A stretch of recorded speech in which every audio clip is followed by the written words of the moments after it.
National command and operation centre کے تازہ ترین اعداد و شمار کے مطابق گزشتہ 24 گھنٹوں کے دوران 2839 نئے کیسز رپورٹ ہوئے۔ پنجاب میں 1,19,035، سندھ میں 1,73,014، خیبر پختونخوا میں 47,190، بلوچستان میں 17,158، گلگت بلتستان میں 4,649، اسلام آباد میں 30,123 جبکہ آزاد کشمیر میں 6,855 کیسز رپورٹ ہوئے۔ ملک بھر میں اب تک 55,08,810 افراد کے ٹیسٹ کیے گئے۔ گزشتہ 24 گھنٹوں کے دوران 33,302 نئے ٹیسٹ کیے گئے۔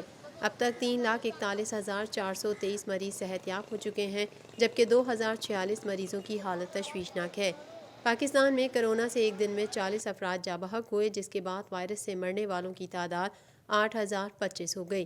پنجاب میں 2,991، سندھ میں 2,924، خیبر پختونخوا میں 1,368، اسلام آباد میں 314، بلوچستان میں 166، گلگت بلتستان میں 97 اور آزاد کشمیر میں 165 مریض جان سے ہاتھ دھو بیٹھے۔ پاکستان بھر میں نمائندگان کا وسیع نیٹ ورک، ہر خبر جاننے کے لیے دیکھتے رہیے TNN TV۔